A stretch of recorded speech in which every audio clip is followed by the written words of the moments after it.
Hello everybody and welcome to this next episode of Kerbal Space Program. Last time we got ourselves a nice comfortable orbit around Eeloo, about 80 by 80, and we're just sitting and waiting. We also adjusted the inclination. We're just about down to 0.5 degrees off the equator, but that's fine. Gets good enough for hot Jupiter. So let's go ahead and we will fly the Eeloo Explorer.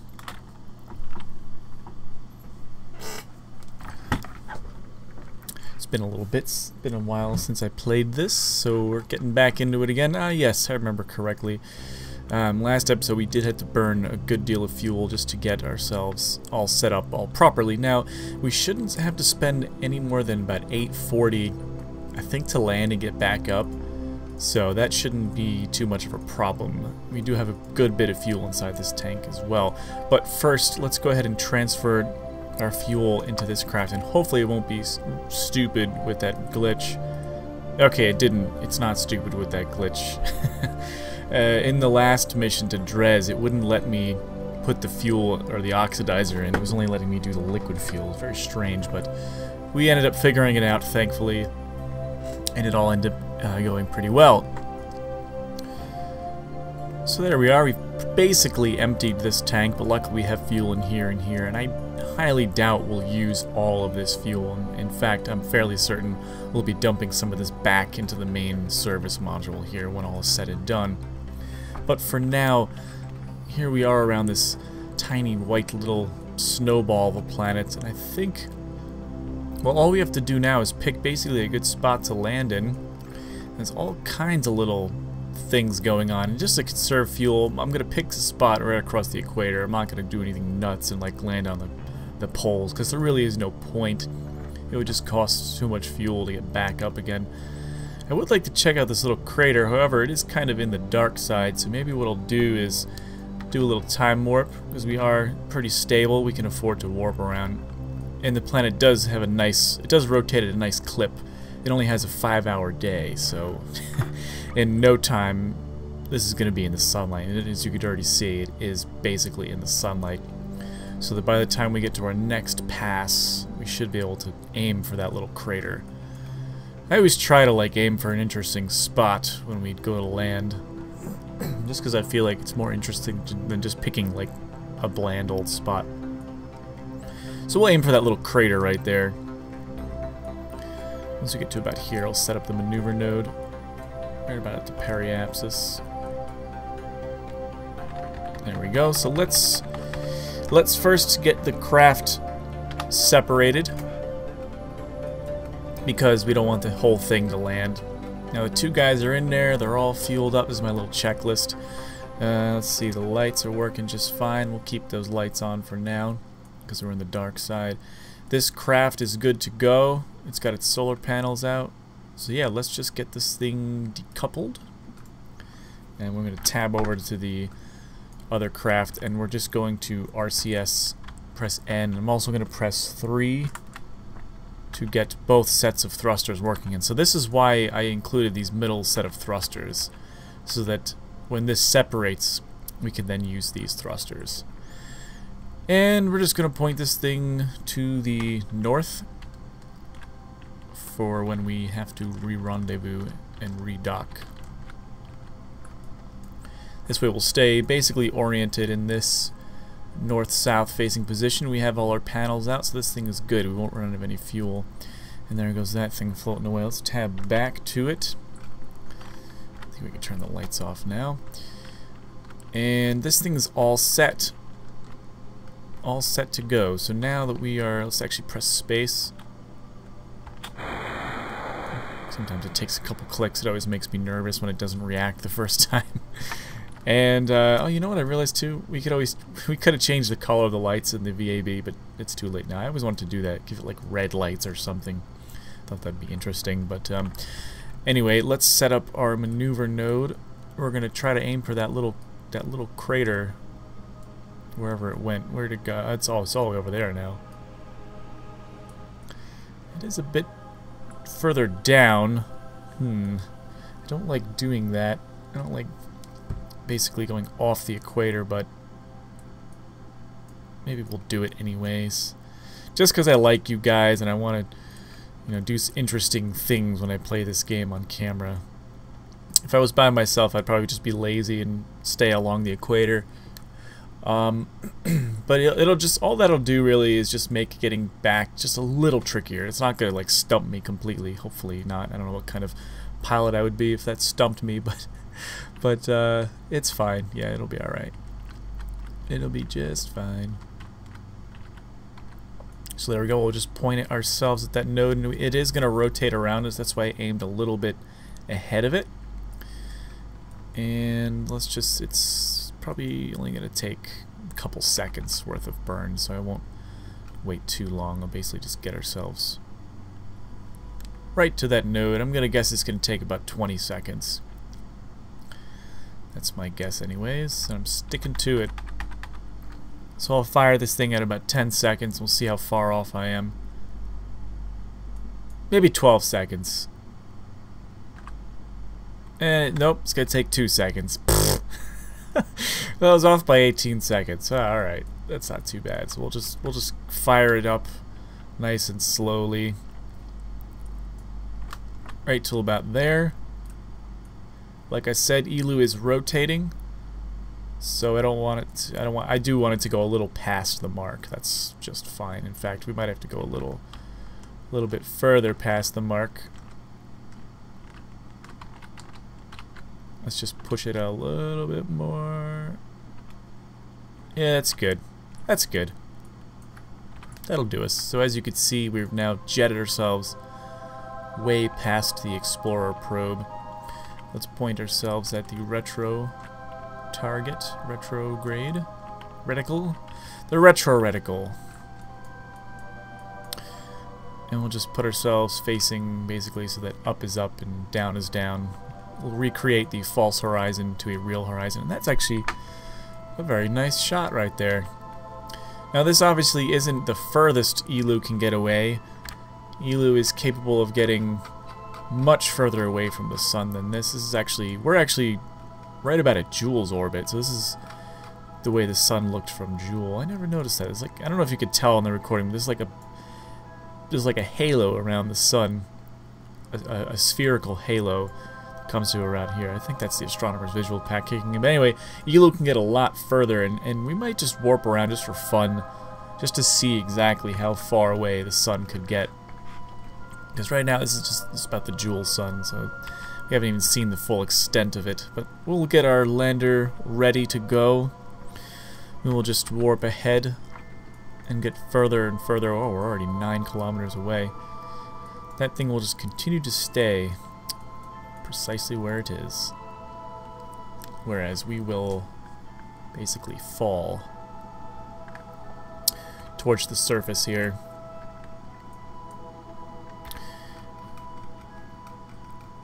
I just want to make sure we're still on course for that. Ooh, look at that. Eeloo rotates so quickly. We might actually have to push ourselves out even further again if we want to make that crater.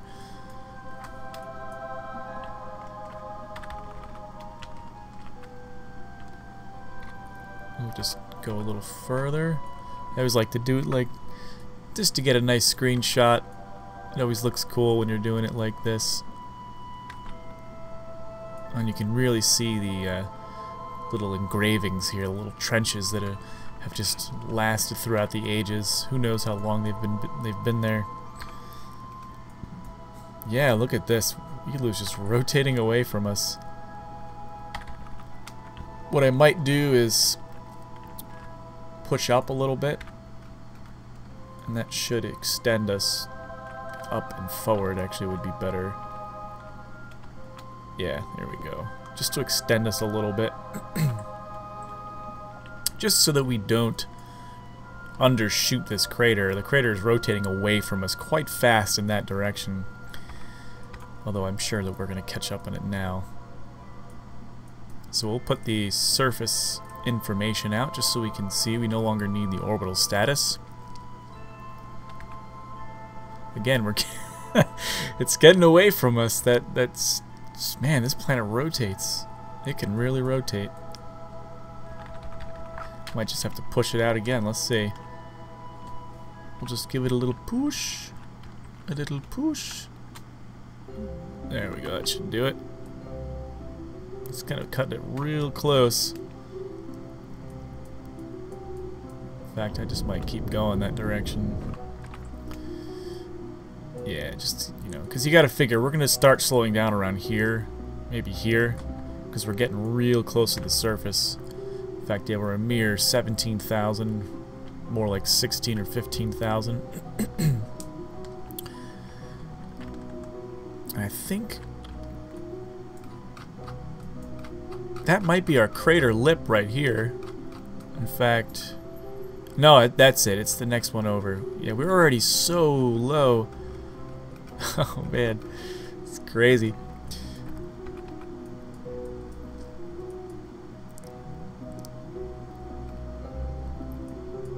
Here we come. I think this is the crater lip here. Again, cutting it very, very close to the ground. But we're gonna try to aim for that crater. It might just give us a little boost straight up. I just, you know, it's necessary to keep doing this a little bit, just to raise us a little bit. Oh, what the hell? It thinks I've boosted myself into orbit, but I haven't. In fact, that view is actually very annoying. So we're gonna go back this way again. It thinks I boosted myself into orbit when in fact no, we definitely haven't. That's why it switched on us, but we are actually really close. We're just basically skimming the ground. Freaky. My better sense is telling me to start burning like now, but I think we're gonna be okay. You can basically safely be about 1,000 meters up before you run into any major problems, and I'm just going to actually push us just a little bit into the crater a little more, because I feel like we're just skimming the rim here.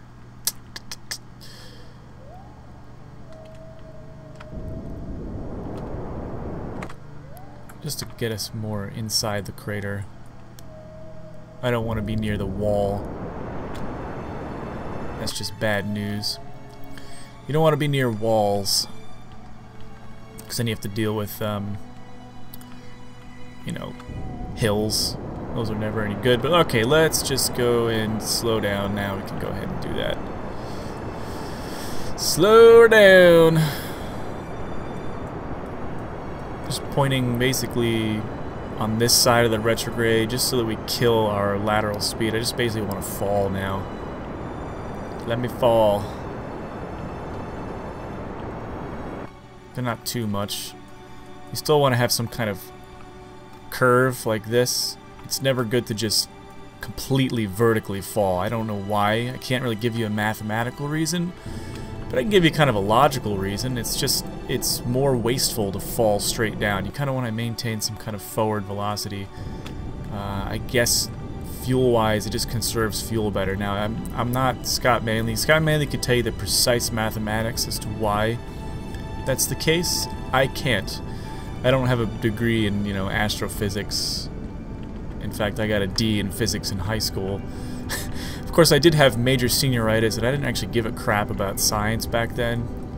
I was a you know, I still am a musician, but over the years, I suddenly realized how awesome science was. So and that's why this game particularly became interesting to me, was because I suddenly realized how awesome all of this was.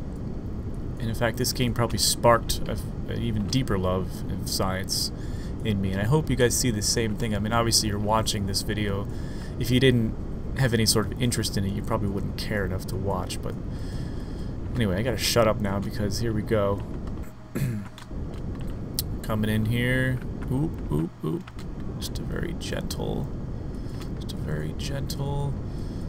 touchdown. Oh, okay. We made it. I pushed the wrong direction on the nav ball like a pleb. So anyway, we made it. We did it. We have satisfied another parameter. We've landed on Eeloo. We've got a nice 14,000. I wonder if you can hear my cat meowing in the background. I don't know what her problem is right now, but anyway, a nice 90, whatever you call that, reputation. So here we are on the surface of Eeloo, and what a landing that was. We still have a good 1900 meters per second of delta V, so I feel good about it, about getting back. And we only used about 50% of the fuel, maybe 45%. So I feel pretty good about this landing. Actually, don't need the lights just now, and let's go ahead and do all our science. We'll do the crew report. You record the assessment of the situation. Indeed we do. We're going to send that back. And something occurs to me just now. Did we never do the low orbit goo? Or Science Junior? I guess we didn't. How silly of me. So when we get back up to orbit, remind me, we have to do a low orbit science. That's silly of me. I must have just been spacing out last episode. But anyway, observe the goo. We observe it. Again, I wish they would come up with something more interesting. Like, the goo realizes how freaking far we are, and it freaks out. No, that's the crew. Actually, the crew seems pretty happy. Good old Kneeling and Phil Kerman. They're happy to be finally on the surface, and there's our spaceship up above us. Not too shabby. Let's also do the Science Junior. I'm sure this will tell us interesting things. Some of the fine crystals lining Eeloo enter the material bay. It appears that some of the samples have become more conductive in the extreme cold. Interesting. Wow, 375 science for that. Awesome. So there's your reason to come to this little planet. All the science here is just like a gold mine. Let's do all the other science too. Gravity is pulling us at a 1.167 Gs. We'll log it. Cryovolcanic activity is detected in the interior. Cryovolcanic activity. Is that like the opposite of volcanic? Cryovolcanic? I don't really know, but there's a nice 300 science. We'll keep it. We can't do this. We'll do this. The display is saying it is negative 31 degrees Celsius, so it's way below freezing. Collected and recorded. We'll keep it. And then the gravity machine. It's pulling us at 1.66 meters per second squared. Gravity scans are very clear. There appears to be little influence from other bodies. Yes. And another 300 science. Beautiful. Beautiful, my friends. Let's get the ladder down. And we'll turn the lights back on. Why not? It'll make it a little bit nicer. And that just looks so cool. And the return craft has probably already gone around the horizon. This is such a small little planet, and there's no ground scattering here either. No like little lumps of rock or anything, which is interesting. Let's get Kneeling out, because he's basically me. He's the Kerbal version of me. Yours truly. Let's see if he can get down the ladder gracefully. That's a miracle. I'm such a spazoid that have expected him to collapse onto the ground, but let's do a gravity check. Wow, there we go. That's actually very close to the moon, so it's almost like we're on the moon here. Let's go ahead and plant the old flag for posterity.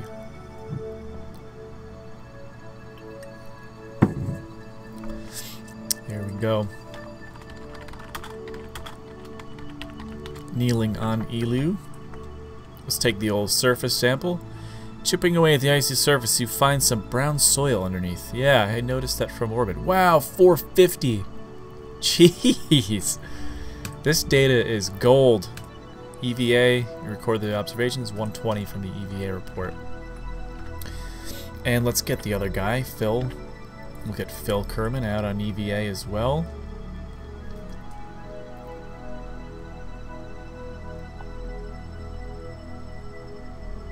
Look at both the guys down here. And he's just as happy to be down here on the surface. So there's our screenshot. Probably will be the thumbnail of the video. I always like doing that. Just like a heroic screenshot of what things look like. Maybe we'll have one with the sun in the background too. Just for the heck of it. The photographer in me is coming out. So that's it. We have both guys out. What I might do in the next episode, since we're getting close to the end, is I might, while these guys are on the ground here, I might time warp us so that we are at the furthest point in the orbit, just because I think that would be interesting. Of course, we don't want to try to hit Kerbin at this far point. We'll have to wait again till we get all the way back to about, oh, I don't know, here again? Ish. Basically the way it was when we left, it was right around here. So we'll be out here on this planet for an extended journey. It'll be a very extended exploration of Eeloo, but that's what these Kerbals are good for, isn't it? They're just good for doing very lengthy missions. But I think that's it for now. The next episode, yeah, we'll kind of do a little experimenting ourselves. We'll time warp away from the sun even further, just to see how small the sun gets at Eeloo's apoapsis, or apogee, or apokey, however you want to call it. But anyway, I hope you guys enjoyed watching, and we'll see you in the next episode.